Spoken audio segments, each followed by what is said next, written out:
السلام علیکم دوستوں واقعہ شب معراج ماہ رجب کی 27ویں شب کو پیش آنے والا یہ واقعہ تاریخ کے اوراق میں ایک عظیم ترین واقعہ ہے۔ سفر معراج نبی کریم صلی اللہ علیہ وآلہ وسلم کا ایک عظیم معجزہ تھا۔ اللہ تعالیٰ نے خود ارشاد فرمایا، پاک ہے وہ ذات جو اپنے بندہ خاص کو رات کے مختصر ترین حصے میں مسجد الحرام سے مسجد اقصی تک لے گیا۔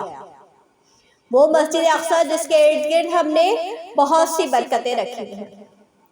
مسجد اقصی میں تقریباً ہر نبی نے نماز ادا کی ہے۔ مسجد اقصی ہم آپ کو اس لیے لے کے گئے تاکہ ہم آپ کو اپنی عظیم قدرت کی نشانیوں میں سے کچھ نشانیاں دکھائیں۔ مسجد حرام سے مسجد اقصی تک قریباً 6 مہینے کی مسافت لگتی ہے، مگر اللہ تعالیٰ نے رات کے ایک مختصر حصے میں یہ سفر ہمارے پیارے نبی کریم صلی اللہ علیہ وآلہ وسلم کو کروایا۔ اللہ کا مقصود تھا کہ اللہ تعالیٰ کی بارگاہ میں جو آپ کا مرتبہ ہے وہ اولین پر بھی آیا ہو اور آخرین پر بھی آیا ہو جائے۔ نبی کریم صلی اللہ علیہ وآلہ وسلم اپنی پھپھی زاد بہن ام ہانی کے گھر قیام پذیر تھے۔ حضرت جبرائیل امین تشریف لائے، آپ صلی اللہ علیہ وآلہ وسلم سو رہے تھے۔ آپ صلی اللہ علیہ وآلہ وسلم کے قدموں کو بوسہ دیا تو سرکار کونین حضرت محمد مصطفیٰ صلی اللہ علیہ وآلہ وسلم کی آنکھ کھلی تو آپ صلی اللہ علیہ وآلہ وسلم کو پیغام الہی سنایا گیا کہ اللہ نے آپ صلی اللہ علیہ وآلہ وسلم کو بلایا ہے۔ مسجد الحرام میں آپ تشریف لائے، وہاں آپ کو لٹایا گیا اور آپ صلی اللہ علیہ وآلہ وسلم کا سینہ مبارک چاک کیا گیا۔ پھر آپ کا قلب اطہر نکالا اور اسے آب زمزم سے دھویا گیا۔ پھر اسے دوبارہ آپ کے سینے میں رکھ دیا گیا اور پھر سینہ بند کر دیا گیا۔ پھر دوبارہ سفر شروع ہوا، براق لایا گیا۔ براق وہ سواری ہے جو بجلی سے بھی تیز سفر کرتی ہے۔ اب رحمت کونین سوار ہوئے، ہزارہا فرشتے آپ کے ساتھ تھے اور جبریل امین آپ کے ساتھ ساتھ تھے۔ رحمت کونین مسجد اقصی تک پہنچے۔ آپ صلی اللہ علیہ وآلہ وسلم ارشاد فرماتے ہیں، وہاں تمام انبیاء علیہ السلام اپنی روح اور جسم کے مجموعے کے ساتھ موجود تھے، اور میرے آقا صلی اللہ علیہ وآلہ وسلم فرماتے ہیں مصلی خالی تھا، سب انبیاء صفے بنا کر بیٹھے تھے۔ جب میں وہاں پہنچا تو مجھ سے کہا گیا کہ 2 رکعت نماز پڑھائیں، تو میں نے سب کی امامت فرمائی۔ اس کے بعد حضرت جبرائیل علیہ السلام آپ صلی اللہ علیہ وآلہ وسلم کے پاس 3 برتن لائے، ایک برتن شراب کا، دوسرا دودھ کا اور تیسرا شہد کا۔ آپ صلی اللہ علیہ وآلہ وسلم نے دودھ پسند فرمایا۔ حضرت جبرائیل علیہ السلام نے فرمایا، آپ صلی اللہ علیہ وآلہ وسلم نے فطرت پسند فرمائی۔ اگر آپ صلی اللہ علیہ وآلہ وسلم شراب پسند فرماتے تو آپ صلی اللہ علیہ وآلہ وسلم کی امت گمراہ ہو جاتی۔ آپ صلی اللہ علیہ وسلم نے فطرت پسند فرمائی، آپ صلی اللہ علیہ وآلہ وسلم کو بھی ہدایت نصیب ہو اور آپ صلی اللہ علیہ وآلہ وسلم کی امت کو بھی۔ اب سفر معراج شروع ہوا۔ جبریل امین ساتھ ساتھ ہے، پہلے آسمان پر پہنچے، دروازہ کھٹکھٹایا، اندر سے آواز آئی، کون؟ جواب دیا، جبریل۔ پوچھا، کیا آپ کے ساتھ کوئی ہے؟ کہا، محمد۔ کہا، بلائے گئے ہیں؟ کہا، جی ہاں بلائے گئے ہیں۔ کہا، بلائے گئے ہیں تو مرحبا۔ جب آپ صلی اللہ علیہ وآلہ وسلم آگے بڑھے تو ایک شخص نظر آئے۔ آپ صلی اللہ علیہ وآلہ وسلم نے پوچھا، یہ کون ہے؟ کہا کہ آدم علیہ السلام۔ آپ صلی اللہ علیہ وآلہ وسلم نے انہیں سلام کیا۔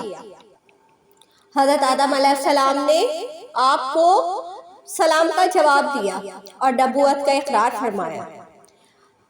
حضرت آدم علیہ السلام کی دائیں طرف ایک گروہ تھا، وہ جب انہیں دیکھتے تو مسکراتے، یہ سعادت مندوں کی روحیں تھیں، اور ایک بائیں طرف گروہ تھا، وہ جب انہیں دیکھتے تو روتے، یہ بدبختوں کی روحیں تھیں۔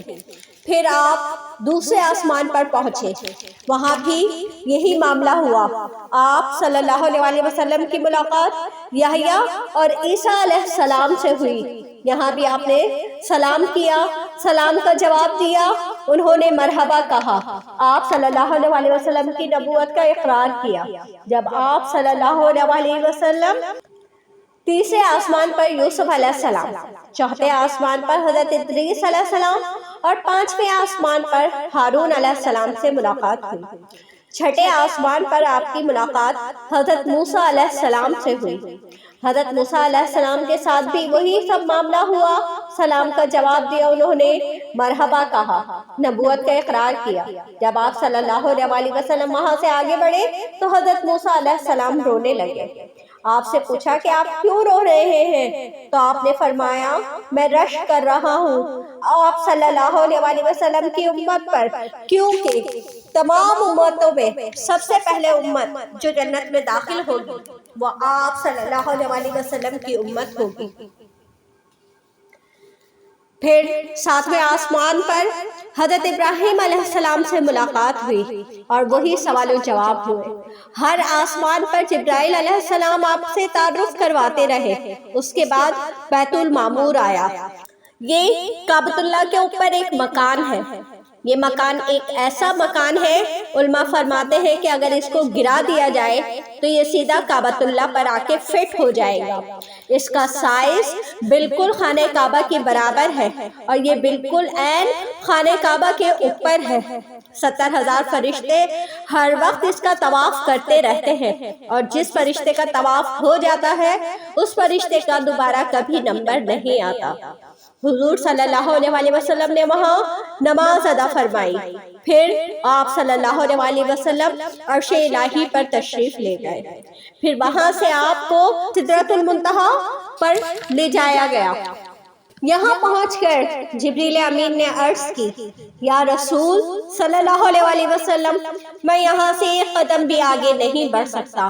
میں نے اگر ایک قدم بھی آگے بڑھایا تو میں جل کر ہلاک ہو جاؤں گا، کیونکہ اس کے اوپر جانے کی اجازت کسی کو بھی نہیں ہے۔ اس کے بعد آپ صلی اللہ علیہ وسلم خود آگے بڑھنے لگے تو حضرت جبرائیل علیہ السلام سے فرمایا، جبریل امین، اگر کوئی حاجت ہے تو بتائیے، میں اللہ تعالیٰ کی بارگاہ میں پیش کروں گا۔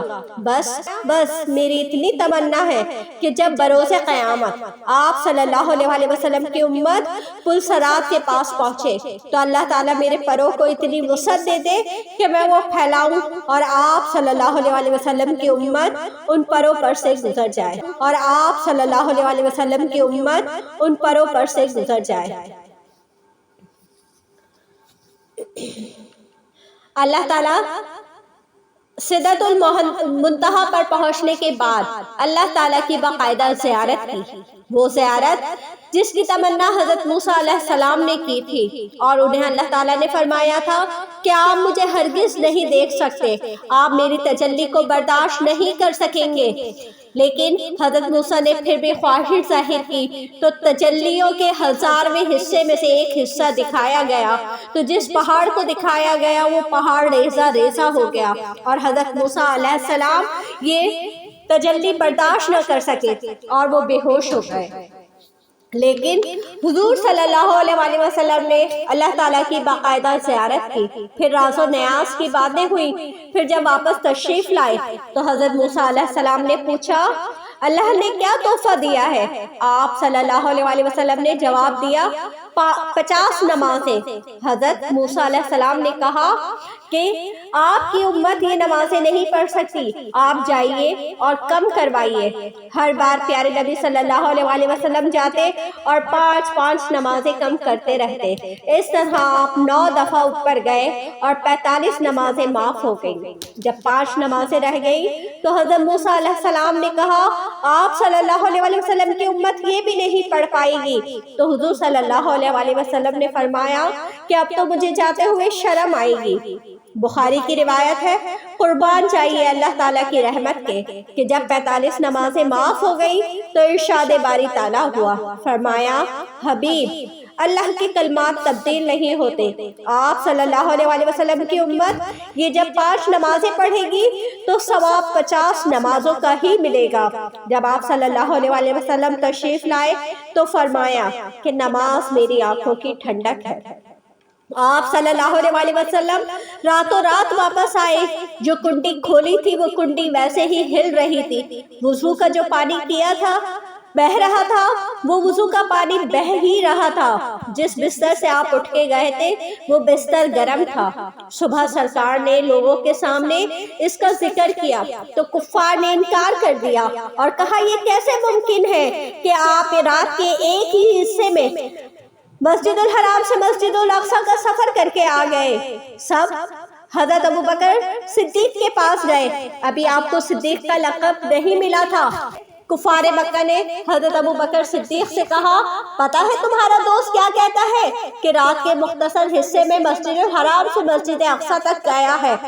تو حضرت ابوبکر صدیق نے کہا اگر وہ آسمانوں کی سیر کرنے کا آنے کا کہتے تو میں اس کی بھی تصدیق کرتا، اگر میرے نبی صلی اللہ علیہ وسلم نے ایسا کہا ہے تو یقیناً ایسا ہوا ہے۔ اس بات کی تصدیق کرنے پر اللہ تعالیٰ نے آپ کو صدیق کا لقب دیا۔ کفار جمع ہو گئے اور انہوں نے کہا کہ ٹھیک ہے ہم آپ کا اس بات پہ امتحان لیں گے۔ آپ صلی اللہ علیہ وسلم کہتے ہیں کہ آپ مسجد اقصی تک گئے تو مسجد اقصی کے اطراف کی کچھ نشانیاں بتائیے۔ اس وقت تک حضور صلی اللہ علیہ وسلم نے ظاہری طور پر مسجد اقصی کا سفر نہیں کیا تھا، اور جب آپ صلی اللہ علیہ وسلم سے یہ پوچھا گیا تو ایک لمحے کو قلب مضطرب ہوا، لیکن حضرت جبرائیل علیہ السلام حاضر ہوئے اور اللہ تعالیٰ نے زمین کو سمیٹ کر مسجد اقصی آپ صلی اللہ علیہ وسلم کی آنکھوں کے بالکل سامنے کر دی، اور حضور صلی اللہ علیہ وسلم اس کو دیکھ دیکھ کر ایک ایک چیز بتاتے رہے۔ دوستو یہ شب معراج کا واقعہ میں نے مختصراً بیان کیا ہے، امید کرتی ہوں کہ آپ نے اس کو پسند کیا ہوگا۔ اپنی نیکسٹ ویڈیو کے ساتھ جلد حاضر ہوں گی، تب تک کے لیے اجازت دیجیے، اللہ حافظ۔